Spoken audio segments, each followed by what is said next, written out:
How do you get your mind going in the morning, and how does that impact the rest of your day?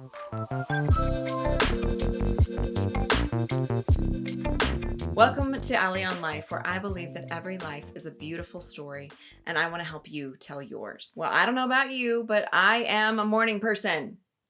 Sort of. I like mornings. I like the quiet. I like the peaceful feeling, the feeling of anticipation in the air and the occasional sunrise that I might get a glimpse of from my windows. I don't like talking to people in the morning, and I prefer to get at least a cup of coffee and a couple of hours to myself before that needs to happen. I do understand the importance of starting my day on my terms, which is a concept that I learned from Amy Landino, and it has made a huge impact on how I start my day and then go through the entire day. One aspect of that process is morning mindfulness, which is what I want to talk about today. What is it? How does it work for me? And how can it help you start your day off well? Now, mindfulness can be one of those controversial topics for some reason. I think it's because lots of people interpret it in lots of different ways. But for our purposes here, we're just going to talk about mindfulness being mindful, being intentional and aware of who you are and what you're doing, what you're planning to do, and just sort of where you are in space, in the world, internally, how you're feeling, all of those kinds of things. Just being aware. I think of it as paying attention to myself, to what I need to do in the day, to how I want to start my day, how I'm feeling, because lots of times my morning mindfulness can change a little bit depending on how I'm feeling during the day, whether I need, more water or more sleep or more coffee or whatever it is that I might need, maybe a little bit more time with Jesus, because sometimes we just all need a little bit more of that. But it is definitely something that I do intentionally because it helps me get my mind going.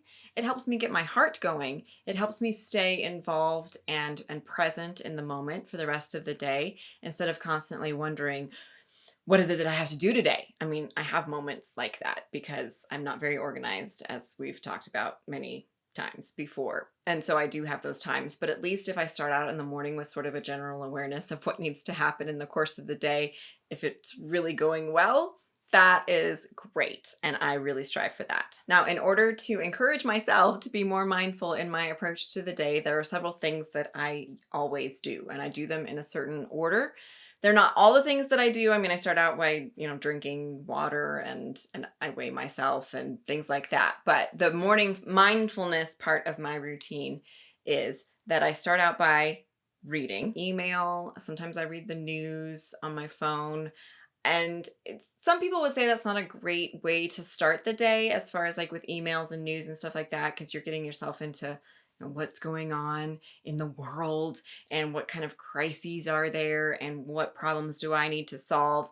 But usually the kinds of email that I read are ones that I look forward to getting from people, like if I'm on their email list and I know that they're really good. There's a couple, like Gina Horkey is one that I always read hers. Caitlin Pyle, I like to read. Brittany Bailey, Jay Klaus. There's just a few that if I know if they pop up in my inbox, I think, oh, I'm going to read that this morning because that's going to be a good way to start off my day. And then as far as news and random things on the internet go, I try to not really do a whole lot of that. I also don't check social media during this time because who knows what's on there, and I don't want to get caught up in that.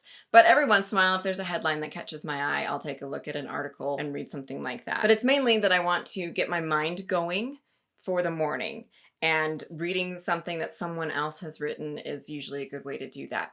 I actually started doing this years and years ago with a book that someone gave me from C.S. Lewis that had a bunch of morning thoughts and devotions. It wasn't really devotions, it was just more selections from C.S. Lewis writings that you could read every day. That's a lot of kind of heavy reading to start out with very early in the morning, but it's great for me because it gets my mind going and I really enjoy that. I also write after I start reading.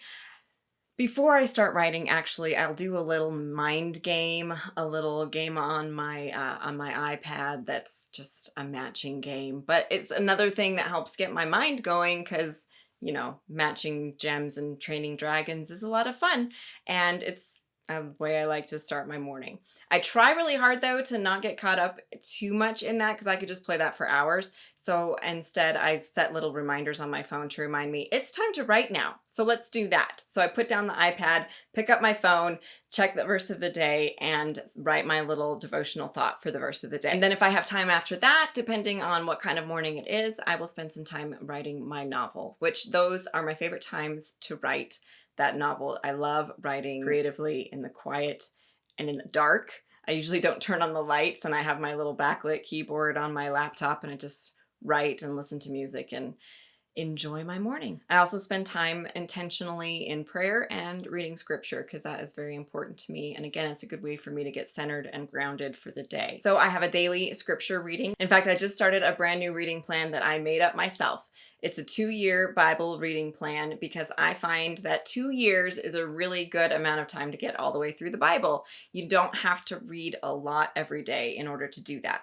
So the first year is the New Testament, Psalms, and Proverbs, and it's just like one chapter, maybe 2 a day, and then a couple of verses from Proverbs. And then the next year will be the Old Testament. I like starting in the New Testament because I like reading about Jesus first thing in my Bible reading. It's just how I like to do it. I also like starting on July 1st because when I start on January 1st, lots of times for whatever reason, that is like a recipe for failure. But if I start on July 1st, I do a lot better sticking with it. So July 1st, started with Matthew 1. And if that's something that you're interested in doing, I will talk more about it at the end of this video. But I do that scripture reading, and then I have a prayer journal that I write in. Sometimes I'll write out, a little bit of thoughts from what I read, and then whatever I'm struggling with or things that I need prayer for in my life or things that I'm praying for others for. And that's part of the intentional start of my day. Next, I set my intentions for the day. I have my Good Morning, Good Life planner from Amy Landino, and it has a mindfulness section. So that's kind of where this morning mindfulness idea comes from. What I use that for, I've said this before in another video, I believe, but I put a little bit of a happiness journal in there. I write 3 things that I'm thankful for that made me happy in the last 24 hours.